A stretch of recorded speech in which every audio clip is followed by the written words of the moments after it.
Hello అందరికీ welcome back to my channel Aadya cuties. ఎలా ఉన్నారు అందరూ? బాగున్నారా? నేనైతే చాలా బాగున్నాను. ఎన్నో రోజుల నుంచి చేద్దాం అనుకుంటున్నాను, బట్ పోస్ట్ పోన్ చేస్తూ వస్తున్నాను. యాక్చువల్లీ రాఖీ పండుగ రోజే చేద్దాం అనుకుంటున్నాను ఈ సోంపాపిడ్, బట్ ఇంకా వీలు కాక చేయలేదు. ఎన్ని స్వీట్స్ తిన్నా ఈ సోంపాపిడ్ టేస్ట్ అయితే వేరే కదా. సో అది కూడా హెల్దీగా హైజీనిక్ గా ఇంట్లో చేద్దామని అయితే నేను ఇలా ట్రై చేశాను. సో నేనైతే ఎగ్జాక్ట్లీ ఈ మెజర్మెంట్ అయితే తీసుకున్నాను. 1 గ్లాస్ మైదా పిండి తీసుకోవాలి అండ్ అదే గ్లాస్ తో హాఫ్ గ్లాస్ శనగపిండి అయితే తీసుకున్నాను. ఆల్రెడీ జల్లించి తీసుకున్నాను. ఈ రెండు పిండిలను అయితే నీట్ గా మంచిగా మిక్స్ చేసుకోవాలి. ఇక్కడ లంప్స్ ఉండకుండా మిక్స్ చేసుకోవాలి. టోటల్ మిక్స్ చేసుకున్న పిండిని ఒక పాన్ తీసుకొని దాంట్లో కొంచెం గీ యాడ్ చేసుకోవాలి. ఆ గీ మొత్తం కరిగిపోయిన తర్వాత ఇందాక మిక్స్ చేసుకున్న పిండి ఉంది కదా, అది ఈ నెయ్యిలో వేసి మంచిగా కలపాలి. దోరగా అరోమా, ఒక మంచి అరోమా వస్తుంది. అరోమా వచ్చే వరకు కలుపుతూ ఉండాలి. ఇలా మిక్స్ చేస్తూ ఉండగానే మనకు టెక్స్చర్ మారిపోతుంది. టోటల్ గా ఇలా క్రీమిష్ కలర్ లోకి వస్తుంది. అప్పుడు స్మెల్ కూడా చాలా బాగుంటుంది. సోంపాపిడి అయితే నేను చాలా ఇష్టంతో చేసుకుంటున్నాను. బట్ మీరు అయితే వీడియో ఎక్కడ స్కిప్ చేయకుండా లాస్ట్ దాకా చూడండి. మీకు అప్పుడే తెలుస్తుంది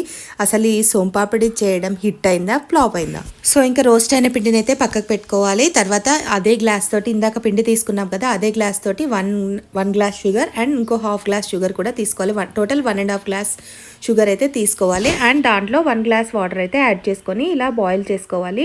ఇన్ ద మీన్ వైల్ పాకం రెడీ అవుతుంటే నేను ఇలా పిస్తానైతే చిన్న చిన్న పీసెస్ గా కట్ చేసుకున్నాను. సోంపాపిడి కింద లేయర్ గా వేయాలని. ఇలా 10 to 15 మినిట్స్ అయితే మరిగించుకోవాలి. ఇలా నురుగొస్తే మనకు పాకం వచ్చిందన్నట్టు లెక్క. దీంట్లో అయితే మనము 1 టీ స్పూన్ అయితే నిమ్మరసం యాడ్ చేసుకోవాలి. ఎందుకంటే పాకం అనేది మన చేతులకు అతుక్కోకుండా జల్లీ జల్లీగా ఉండడానికి. ఎగ్జాక్ట్ గా పాకం వచ్చిందండి. మంచిగా ఇలా రౌండ్ గా బాల్ షేప్ లో, ఐ మీన్ జెల్లీ బాల్ లాగా కావాలండి. మీకు స్లైమ్ ఐడియా ఉంటుంది కదా, సేమ్ ఎగ్జాక్ట్లీ స్లైమ్ లాగా ఉండాలి. ఇట్లా మనం ఎటు మౌల్డ్ చేస్తే అటు మౌల్డ్ అవ్వాలి. పాకం అయితే పక్కన పెట్టుకోవాలి. దానికోసం ఒక ప్లేట్ అయితే రెడీ చేసుకోవాలి. ప్లేట్ కి అయితే గీ అప్లై చేసుకొని పక్కకు పెట్టుకోవాలి.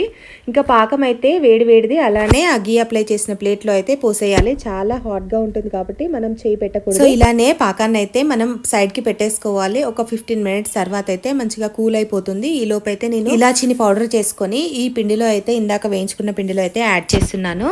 ఇంకా సో టోటల్ గా పాకం అయితే కూల్ అయిపోయింది. చూడండి ఎంత బాగా వచ్చిందో. ఎగ్జాక్ట్లీ పాకం అయితే మంచిగా కుదిరింది. ఇంకా దీన్ని అయితే మనము ఒక బాల్ లాగా చేసుకొని ఇలా ట్విస్ట్ చేసుకుంటూ ఫోల్డ్ చేయాలి. బట్ నేను చేసిన మిస్టేక్ ఏంటంటే అది మీరు అస్సలు చేయకండి. అదేంటంటే ఇలా మనము బాల్ లాగా చేసుకున్న తర్వాత దాన్ని 2 ఈక్వల్ పార్ట్స్ లాగా చేసుకొని దాన్ని ఎక్కడ మధ్యలో విరగకుండా మనం ఇలా ఒక 10 to 15 టైమ్స్ కంటిన్యూస్గా చేయాలి. బట్ నేనేం చేశానంటే జస్ట్ అలా 5 మినిట్స్ చేసి ఇంకా వదిలేసాను. అలా ట్విస్ట్ చేసి ఇంకా చాలా సేపు చేయాల్సి ఉండే, బట్ ఇంకా చేయలేదు. సో అలా అయిపోయిన తర్వాత మనం ఇందాక వేయించుకున్న పిండి ఉంది కదా, ఆ పిండి చల్లుతూ అయితే మనం సోంపాపిడిని రెడీ చేయాలి. అలా ట్విస్ట్ చేసిన దాన్ని ఇలా ఈక్వల్గా చేసి దానిపైన పిండి చల్లుతూ మనము ఇలా ఒక 30 to 40 టైమ్స్ అలా ట్విస్ట్ చేసుకుంటూ రబ్ చేసుకుంటూ మనం లాగాలి. ఇలా లాగితేనే సోంపాపిడి అనేది పర్ఫెక్ట్గా వస్తుంది, పొరలుగా.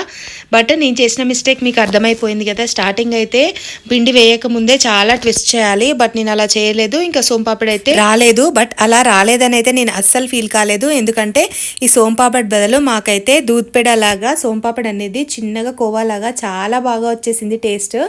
ఇలానే నేను ఒక చాలాసేపు 30 to 40 టైమ్స్ అయితే ఇలానే ట్విస్ట్ చేస్తూ ఉన్నాను. అందుకు ఇలా అయింది కూడా మంచిదే అనుకుంటా. ఎందుకంటే సోంపాపిడి స్వీట్ అయితే మనము ఎప్పటికీ తింటూ ఉంటాము. బట్ మేము చేసిన ఈ డిఫరెంట్ స్వీట్ అయితే ఇంకా ఎవ్వరు చేసి ఉండరు. అండ్ టేస్ట్ కూడా అస్సం చాలా టేస్టీగా. పిల్లలు అయితే వీటికి సోంపాపిడి బిళ్ళలని పేరు పెట్టేశారు. అవి నోట్లో వేసుకుంటేనే కరిగిపోతున్నాయి, అంత స్వీట్ గా ఉన్నాయి, టేస్టీగా ఉన్నాయి. ఈ రెసిపీ అయితే మీకు నచ్చితే ఒకసారి ట్రై చేసుకోండి, చాలా బాగుంది. వెళ్తూ వీడియోకి అయితే ఒక లైక్ ఇచ్చి సబ్స్క్రైబ్ అయితే చేసుకోండి ఫ్రెండ్స్. ఆద్య క్యూటీస్ని సపోర్ట్ చేయండి.